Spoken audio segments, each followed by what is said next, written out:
اب لڑی آ گئی دوسری عبادت والی، عبادت میں صوم۔ جہاں تک نماز کا ذکر ہے تو وہ تو مکی صورتوں میں اس کا بے تحاشا مرتبہ ذکر موجود ہے، لیکن یہاں جو ہے معاملہ صوم، اس سے پہلے مکی دور میں صوم کا کہیں کوئی تذکرہ ہی نہیں، نہ عربوں میں اس کا رواج تھا۔ یہ لفظ بھی عربی زبان میں تھا گھوڑوں کے لیے، گھوڑے روزہ رکھتے تھے۔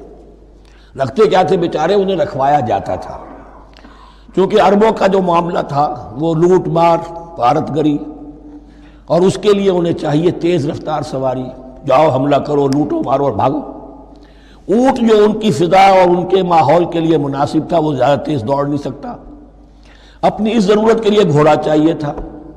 گھوڑے میں عرب کا سخت موسم برداشت کرنے کی عادت نہیں، نازک جانور ہے، وہ پیاسا تو نہیں رہ سکتا 7 دن تک جیسے کہ اونٹ رہ سکتا ہے، بھوکا نہیں رہ سکتا، وہ لو کے تھپیڑے نہیں برداشت کر سکتا، لہذا عرب اس کو رکھواتے تھے روزہ۔ کھانا پینا بند کیا اور اس کے جو ہے منہ کر کے کھڑے ہو گئے جب گرم تیز ہوا چل رہی ہے، خود تو اپنے آپ کو لپیٹ لیا اپنے گھٹنے میں، غترہ کہلاتا ہے وہ جو بھی کپڑا اوپر ہوتا ہے، اور وہ اس گھوڑے کو جو ہے وہ ساری آگ اس پر برس رہی ہے تاکہ اس میں عادت پیدا ہو جائے جھیلنے کی، برداشت کرنے کی۔ تو جنگ کے موقع پر کہیں یہ دغا نہ دے جائے، اگر یہ ہمت ہار گیا تو اس کا تو کیا کیا جائے گا، تو اصل میں سوار ہے جو مارا گیا۔ اب پہلی دو آیتیں کون سی ہیں؟ یا ایھا الذین آمنوا کتب علیکم الصیام کما کتب علی الذین من قبلکم لعلکم تتقون، اے ایمان والو تم پر بھی فرض کیا گیا روزہ رکھنا جیسے کہ فرض کیا گیا تھا تم سے پہلوں پر، تاکہ تمہارے اندر تقوی پیدا ہو جائے۔